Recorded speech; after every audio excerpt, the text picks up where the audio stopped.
remember that we did ask you to interact with us on our Eyewitness feature, and some of you have. Now, let's take a look at some of the reports that we've received in today. We're going to take a look at them very soon, hopefully. They should be on your screen in a couple of moments. From Lagos, send this picture to our Eyewitness portal. The electric poles lying across the street disallowing vehicular movement on the street.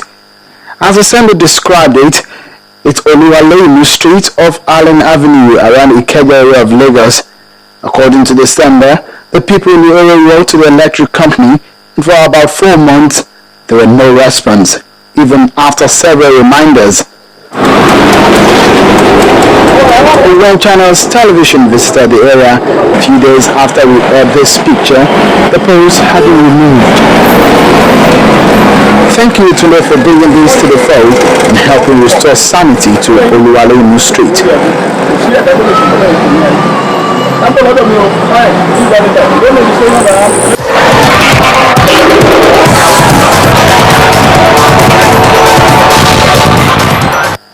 All right, now we move on to sports. Here's Charles Oruka. Charles? Oh, thanks, Ijema. Welcome to Sports News. Nigeria captain Joseph Yobo has stated he'll like to play at the 2014 FIFA World Cup finals in Brazil. The 33-year-old has not played for the Super Eagles since February the 10th, 2013, with many suspecting his continued absence is as a result of the fallout with coach Stephen Keshi. The Norwich defender has now revealed he and the big boss have resolved their differences. According to the former Everton man, all that is left for him to regain his place in the national team is to perform well for his new club in the Premier League. Yobo last played for Nigeria as an 89th minute substitute in the final of the African Cup of Nations against Burkina Faso.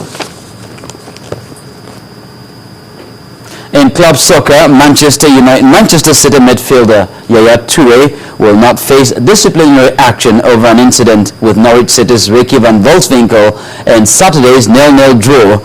Toure was in danger of facing a 3-match ban after appearing to kick the striker, but the English Football Association says he has no case to answer. A panel of 3 ex-referees could not agree unanimously that he should be charged with violent conduct after centre referee John Moss missed the incident during the match.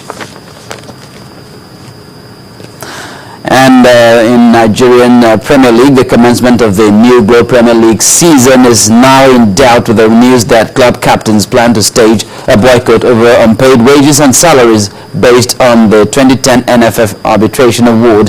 This decision was reached at the end of a retreat held by the Nigeria Players Club captains in Benin City, Edo State. The group directed all professional footballers to boycott the 2013-2014 season. In other sports, athletes representing Nigeria at the African Shooting Championship to be held in Cairo will be known on Wednesday. Over 50 shooters and 6 officials have been in Lagos and Abuja camps preparing for this tournament since early January. While in camp, they were exposed to facilities which conform to the International Shooting Body's ISSF standards. Selected shooters for the championship, which begins on Sunday, February the 16th, will be in the Abuja camp until departure for the competition. At the Winter Olympics, the Sochi Olympic motto is hot, cool, and yours. That certainly sums up the weather at the Winter Olympics in the Russian Black Sea resort of Sochi. While the main alpine events are taking place up in the snow-capped mountains, fans in the valley are basking in the Mediterranean temperatures. As the first medals are being won and the world begins to forget the security fears that marred the build-up to the most expensive games ever staged, sporting fans are now able to enjoy the show, and Sochi provides a pretty picturesque adventure. This is beautiful. Look at these mountains. It's wonderful.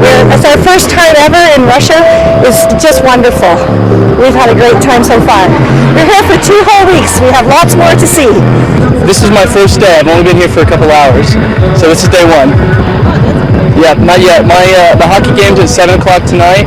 So until then, I'm just kind of hanging out and checking out the view.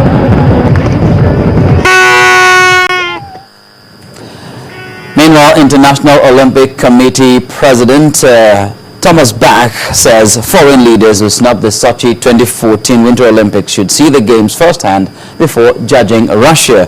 He made the comments at an unveiling of a playground outfit for children with disabilities. In a clear reference to world leaders who publicly refused to attend the Winter Games, Bach said they were misinformed about Russia. French President François Hollande, British Prime Minister David Cameron, and German President Joachim Gauck announced they would not attend the Games without providing a reason. And see. And then make your own judgment, and don't judge from outside. Come see what is happening here, speak with your athletes, and then you will know that here are great games going on for the athletes of the world. They are missing great games, and they are missing to see, and it's always better to see that you know what you're talking about. Well, that's it on Sports News. It's back to Ijoma with the rest of the news at 10.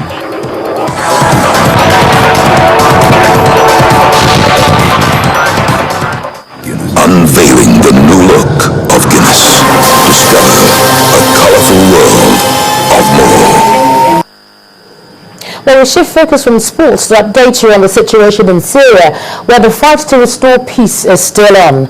As of today, a fresh humanitarian truce is being negotiated in the Syrian city of Homs after hundreds of people were evacuated during the weekend. Now, here's Cynthia Are with those details.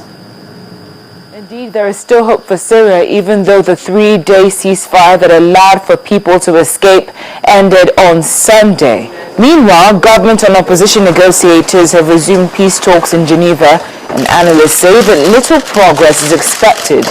The opposition wants the government to commit in writing to the 2012 Geneva communique, which called for the formation of a transitional administration with full executive authority.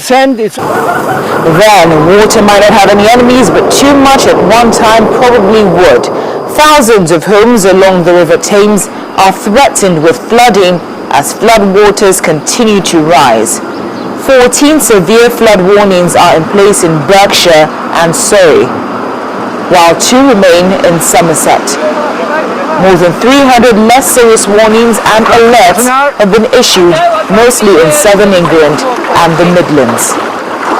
Speaking of floods, a lot of lives have been lost due to the disaster right here in the African continent. At least 50 people are reported to have died after floods and landslides hit the Burundi capital, Bujumbura. Unfortunately, the death toll tends to be a lot higher as bodies may be hidden in the mud or under debris. Also today, is there enough evidence for him to stand trial? Well, that remains to be seen. At the moment, prosecutors have told the International Criminal Court that the former Congolese rebel leader, Bosco Ntaganda, ordered troops to kill and rape civilians. He's also believed to have played a key role in planning assaults against the civilian population. On his part, Ntaganda is not required to make a formal plea at this stage, but denies all 18 charges against him. Finally, the religious violence in the Central African Republic could force its entire Muslim population to flee. That is, if we are to go by the reports of the Human Rights Watch. This could affect the economy as Muslims control the livestock market and other businesses. Violence between the Christian majority and the Muslims has torn the country apart since a coup which began last year.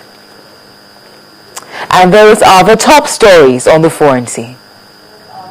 Right, thanks a lot, Cynthia. Let's move over to entertainment news now. Nollywood movie maker Jetta Amata is taking filmmaking to the Niger Delta creeks. Here's Mayawa Ogundele with those details.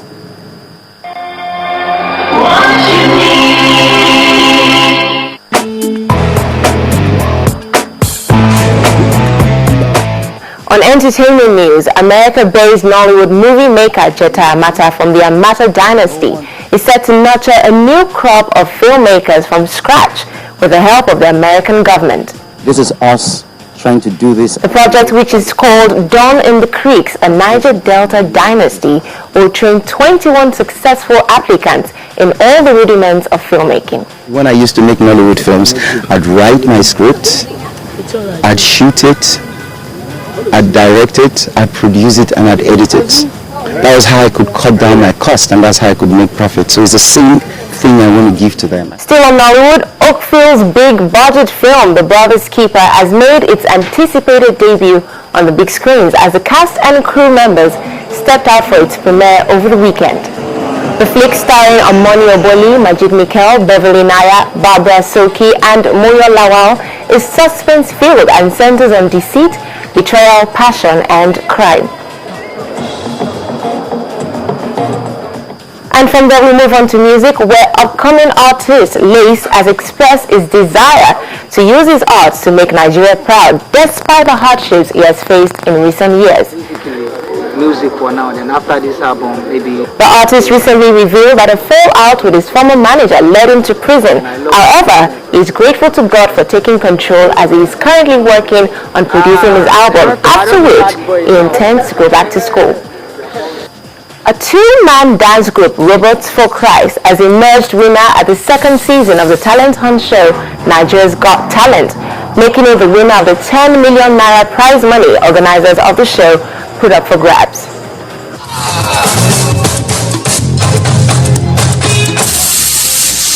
The world tuned into Nigeria has finally showed their prowess, dazzling judges and viewers in a final bid to win the keenly contested grand prize. Robots for Christ!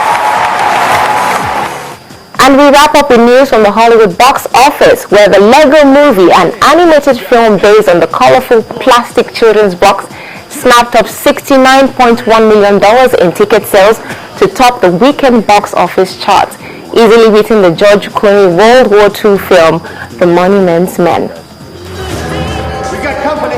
Frank, we gotta go! That's what. After 3 consecutive weeks in the top spots, the Kevin Hart Ice Cube comedy Ride Along took third place with $9.4 million in ticket sales.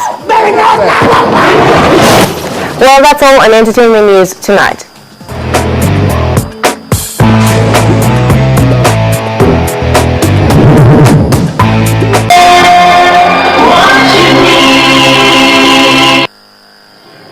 All right, thanks a lot, Moira. And the main news again.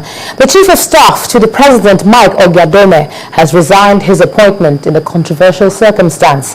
But the presidency explains that his exit is to enable him pursue his political ambition. Well, the federal government today renewed the drive for a sound power sector by initiating a fresh move to raise $900 billion in 5 years. And severe flooding hits Burundi. At least 50 people are believed to have died. Well, that's the news at 10 tonight. Thanks so much for staying with us. I'm Ijoma Huyata. Do have a great night.